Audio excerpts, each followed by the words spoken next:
Hello students, एक बार फिर से आपका स्वागत है आपके अपने चैनल लेट्स डू एमसीक्यू में। बच्चों, आज की वीडियो में हम कवर करने वाले हैं क्लास 10th मैथ्स का chapter number 8 introduction to trigonometry. उम्मीद है आपको ये वीडियो भी काफ़ी यूज़फुल लगेगी। तो चलिए आज की वीडियो स्टार्ट करते हैं। तो लेते हैं आज का पहले इंट्रोडक्शन में आप देख रहे हो एक ट्रायंगल बना हुआ दिख रहा है। इसके अंदर इसमें 90 डिग्री का एक एंगल है। इसमें जो 90 के सामने वाली आपकी लाइन होती है उसे हाइपोटेन्यूस बोलते हैं। और परपेंडिकुलर और बेस जो होते हैं ट्रिग्नोमेट्री में, ये अकॉर्डिंग टू एंगल चेंज हो जाती है इनकी पोजीशन। तो हमें ये देखना होता है एंगल कौन सा है। जैसे इस फिगर में एंगल थीटा बनाया गया है तो उसके सामने हमेशा परपेंडिकुलर मिलेगा, दैट इज़ ए बी है इसके अंदर। अगर यही एंगल हम ए पर बना देते तो परपेंडिकुलर बन जाता बी सी। मीन्स परपेंडिकुलर और बेस की जो पोजीशन है वो आपस में इंटरचेंज हो सकती है अकॉर्डिंग टू एंगल के अपोजिट वाली जो तुम्हें साइड लेनी है उसको आपने हमेशा परपेंडिकुलर ही मानना है। 90 के सामने वाली को हाइपोटेन्यूस और जो थर्ड साइड बचेगी वही हमारी बेस होगी। ट्रिग्नोमेट्रिक रेशो के अंदर हमारे पास कुल मिलाकर 6 रेशो हैं जिसमें हम एंगल का रिलेशन बनाते हैं साइड से।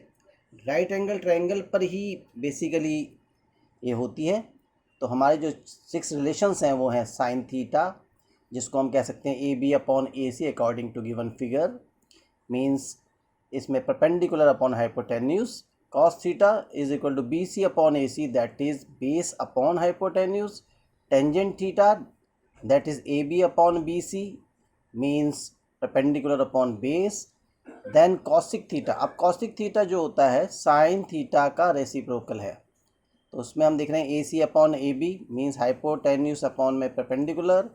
सेक थीटा कॉस थीटा का रेसिप्रोकल होता है A C upon B C, that means hypotenuse upon base.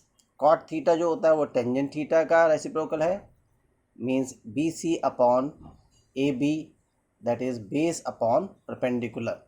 तो ये कुल मिलाकर 6 ट्रिग्नोमेट्रिक रेशियो हैं जिसके बारे में हम इस चैप्टर में पढ़ते हैं। इनमें से 2 साइडें तो अगर दी हों, थर्ड साइड को आप पाइथागोरस रूल से फाइंड कर सकते हैं इजीली, जो कि है हाइपोटेन्यूस का square is equal to perpendicular square plus base square. कोई भी 2 गिवन हो तो थर्ड को आप इजीली फाइंड कर सकते हो इस थ्योरम के यूज़ से। इस चैप्टर में जो और यूज़फुल है वो कुछ एंगल्स हैं 0, 30, 45, 60, 90। ये एंगल्स अकॉर्डिंग टू हमारे ट्रिग्नोमेट्रिक रेशियोज वैल्यूज़ गिवन है इस टेबल के अंदर, जैसे आपके सामने है। तो ये टेबल भी हमारे लिए काफ़ी यूज़फुल होती है, तो इसको हमें याद रखना है।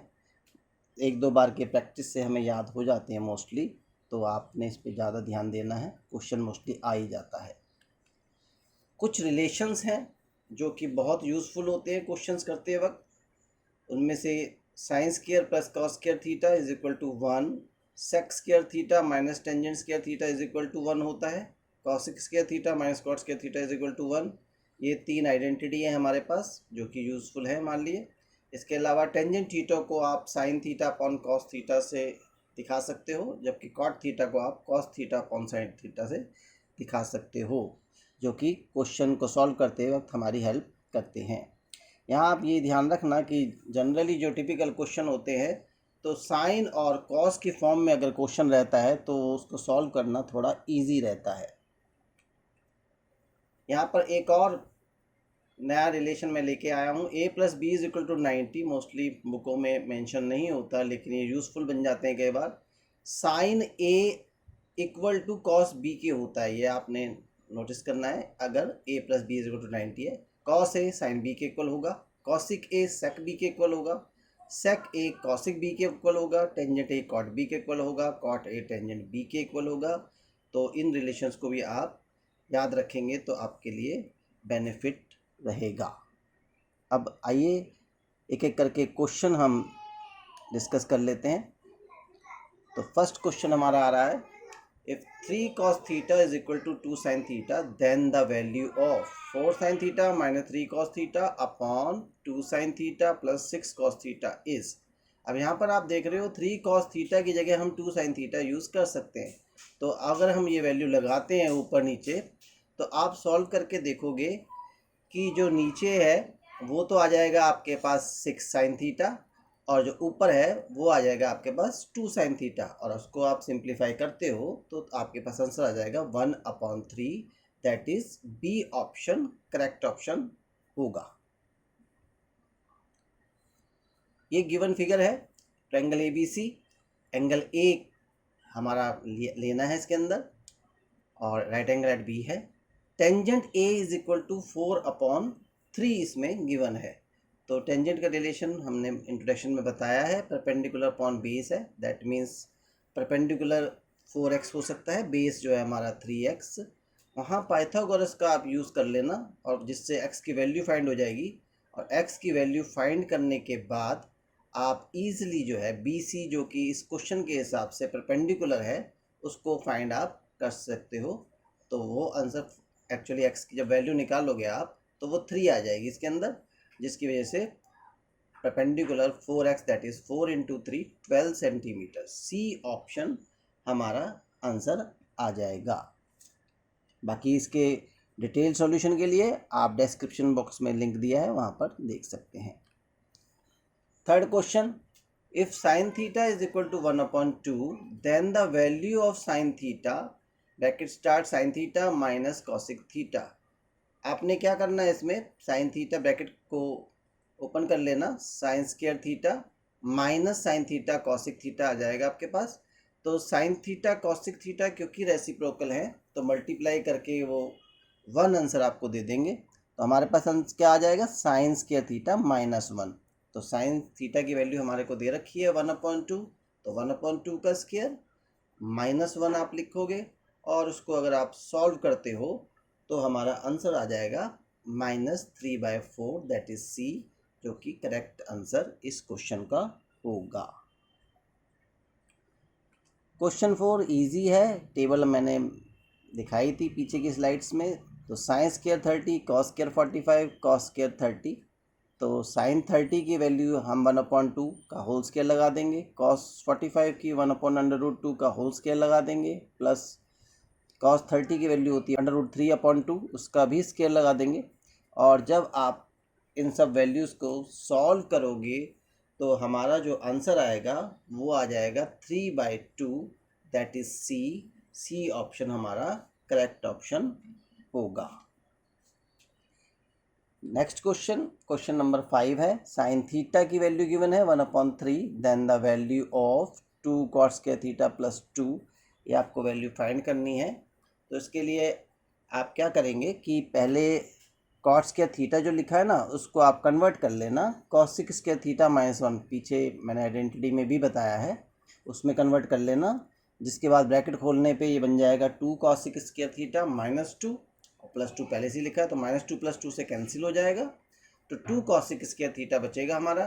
तो कॉसिक क्या होता है, साइन का रेसिप्रोकल, दैट मीन्स उसकी वैल्यू 3 है इसका मतलब, तो 2 × 3 का स्क्वायर हो जाएगा, और हमारा आंसर आ जाएगा 18, जो कि डी ऑप्शन है, जो कि करेक्ट आंसर होगा। क्वेश्चन 6 जो है, if sine theta minus cos theta equal to 0, ये गिवन है हमें, then the value of sine raise to the power 4 theta plus cos raise to the power 4 theta is.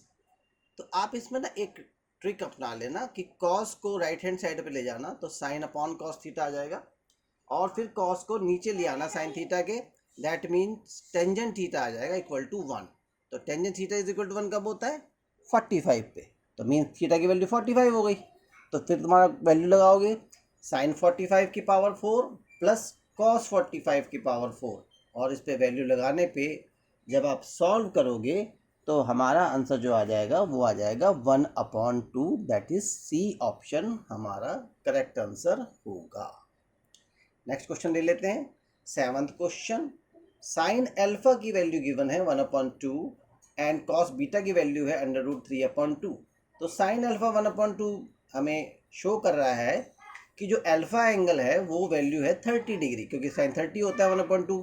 इसी तरीके से कॉस बीटा जो होता है वो √3/2, मतलब कि कॉस जो 30 होता है वो होता है √3/2, मतलब बीटा भी 30 है, तो अल्फा भी 30 बीटा भी 30 60। तो सी ऑप्शन हमारा करेक्ट आंसर इसमें होगा। ये क्वेश्चन थोड़ा अलग सा है। cos 1 degree, cos 2 degree, cos 3 degree, dad dad ये आपस में मल्टीप्लाई हो रहे हैं। लास्ट में cos 180 लिख रखा है हमने। पापा यहाँ पर नोटिस करने वाली बात है कि बीच में cos 90 भी इसमें आया हुआ। तो cos 90 की वैल्यू क्या होती है? 0। अब 0 के तो जिस मर्जी से मल्टीप्लाई करो तो सब 0, तो इसका मतलब ओवरऑल आंसर क्या बन जाएगा? 0। तो सी ऑप्शन दैट इज 0 जो है इसका करेक्ट आंसर हो जाएगा। देखने में कॉम्प्लिकेटेड लग रहा है लेकिन वैसे बिल्कुल ईजी होते हैं इस टाइप के question. 9th question, if tangent theta is equal to 1 sine phi is equal to 1 upon under root 2। तो हमने tangent theta is equal to 1 क्या बता रहा है कि थीटा की वैल्यू जो है वो 45 है। Sine phi is equal to 1 upon under root 2 बता रहा है, तो ये मतलब फाई भी 45 है, तो थीटा भी 45, फाई भी 45। तो जब आप वैल्यू लगाओगे तो cos 45 प्लस 45 मतलब cos 90 की वैल्यू से चाहिए, तो cos 90 क्या होता है? 0। तो बी आंसर जो 0 है वही हमारा इसमें करेक्ट आंसर बन जाएगा। नेक्स्ट क्वेश्चन ले लेते हैं, question number 10। Tangent A plus B is equal to 1। अब यहाँ पर फिर वही कंडीशन आ गई कि एंगल की जगह लिखा है a plus b, that means a plus b जो है वो 45 है, क्योंकि 1 तो तब आता है जब 45 होता है। इसी तरीके से जो तुम्हारा साइन है वो 2a माइनस बी लिखा है, उसको भी 1 लिखा है। साइन 1 कब होता है? 90 भी होता है, that means 2a minus B is equal to 90 है। तो दो इक्वेशन हमारी फॉर्म हो जाएंगी। अब उन दो इक्वेशन को आप इजीली सॉल्व कर सकते हो, जैसे थर्ड चैप्टर में भी सॉल्व करते हैं उस हिसाब से। तो a की वैल्यू तुम्हारे पास 45 आ जाएगी, जबकि a की वैल्यू ही मांगी है 45 आ जाएगी। तो सी ऑप्शन हमारा करेक्ट आंसर होगा।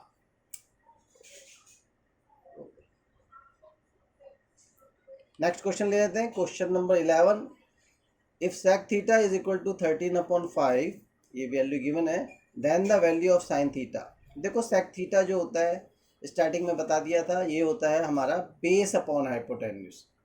तो परपेंडिकुलर तो है नहीं इसके अंदर, तो पाइथागोरस का रूल यूज करके आप परपेंडिकुलर निकाल लेना जो कि 12 आ जाएगा। तो इसके बाद साइन थीटा की वैल्यू मांग रहा है जो कि होता है परपेंडिकुलर अपॉन हाइपोटेन्यूज। तो परपेंडिकुलर 12 निकाल लिया तुमने, और जो हाइपोटेन्यूज है वो 13 शो कर रहा है। तो आंसर क्या हो गया ओवरऑल? 12/13, जो कि ए आंसर है। तो 11th का आंसर हो जाएगा हमारा ए, 12/13। क्वेश्चन नंबर 12 को अगर देखें तो इसमें टेंजेंट थीटा की वैल्यू गिवन है। तो टेंजेंट थीटा की वैल्यू गिवन है, तो परपेंडिकुलर अपॉन बेस की वैल्यू गिवन है, तो इसको भी पाइथागोरस से हाइपोटेन्यूज की वैल्यु निकाल लेना, जो कि 5 आ जाएगी एक्चुअली। उसके बाद परपेंडिकुलर 4 और hypotenuse 5, that means sign theta की वैल्यू हो गई 4/5। तो जब आप इसको वैल्यू को लगाते हो गिवन क्वेश्चन पे, तो आप जब सॉल्व करोगे तो आपका जो आंसर है वो आ जाएगा 1/9। दैट इज सी ऑप्शन जो है हमारा करेक्ट ऑप्शन होगा, 1/9। 13 question, if sine theta plus cosec theta is equal to 2, given है वैल्यू 2 है इनका, then the value of sine square theta plus cosec square theta. अब आपको क्या करना है, इसमें स्क्वेयरिंग कर देना इक्वेशन की। तो sine square plus cosec square theta plus 2 sine theta cosec theta equal to 4 आ जाएगा। क्योंकि sine theta cosec theta reciprocal है तो वो कैंसिल आउट हो जाएंगे, तो वहाँ पर क्या बचेगा? 2 बचेगा सिर्फ। तो हमारा आंसर होगा sine square theta plus cosec square theta is equal to 4, और ये इधर से शिफ्ट कर देना 2 को, -2, दैट इज 4 - 2 2 आ जाएगा। तो इसका मतलब sign square theta plus cosec square theta का आंसर भी होगा 2, जो कि सी ऑप्शन है। तो सी ऑप्शन करेक्ट ऑप्शन 2 जो है वो आंसर होगा। हालांकि इसका डिटेल सॉल्यूशन आपको देखना है तो डिस्क्रिप्शन बॉक्स में आप चेक कर सकते हैं।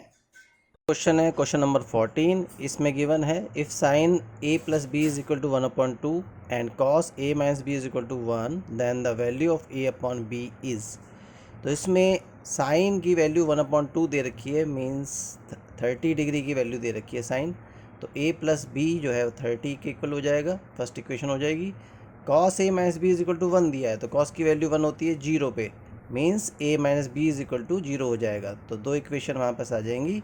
इन दो इक्वेशन को आप इजीली सॉल्व कर सकते हो। तो सॉल्व करने पे हम देखेंगे कि a की वैल्यू 15 आ जाएगी और b की वैल्यू भी 15 आ जाएगी। तो अगर हम a अपॉन b करते हैं तो 15/15 दैट इज़ 1 आंसर हो जाएगा। तो मीन्स ए ऑप्शन हमारा करेक्ट ऑप्शन है। 15 क्वेश्चन। ये क्वेश्चन में ए alpha plus beta is equal to 90 degree given है। तो इसमें ये अलग अलग वैल्यू मांग रहा है। तो यहाँ पर नोटिस कर लेना कि साइन अल्फा है, दूसरा है साइन स्क्वायर बीटा। तो साइन स्क्वायर बीटा को हम क्या लिख सकते हैं, कॉस स्क्वायर अल्फा लिख सकते हो आप। तो sine square plus cos square alpha is equal to 1 identity बन जाएगी। इसी तरीके से जो सेकंड वाला पार्ट है उसमें टेंजेंट को कन्वर्ट कर सकते हो कॉट में, तो कॉट स्क्वायर अल्फा आ जाएगा वो भी आइडेंटिटी बन जाएगी। तो ये भी सही है। तीसरे में आप क्या करोगे, कॉट्स को जो है वो आप चेंज कर सकते हो टेंजेंट में। तो sec square alpha minus tangent square alpha हो जाएगा, वो भी इक्वल टू 1 होता है, ये भी आइडेंटिटी है। तो ये भी सही है। तो इसका मतलब सारी ऑप्शन सही है। तो मतलब ऑल ऑफ द अबव वाला जो है वो ट्रू होगा। दैट इज़ डी ऑप्शन जो है हमारा बिल्कुल करेक्ट आंसर इसमें हो जाएगा। बस आज के लिए इतने ही क्वेश्चंस हैं। अगली वीडियो में एक बार फिर से मिलेंगे। अगर आपको वीडियो यूज़फुल लगती है तो अपने फ्रेंड्स में ज़्यादा से ज़्यादा शेयर करें, वीडियो को लाइक करें और चैनल को सब्सक्राइब करना ना भूलें। अगली वीडियो में फिर मिलेंगे। Thank you.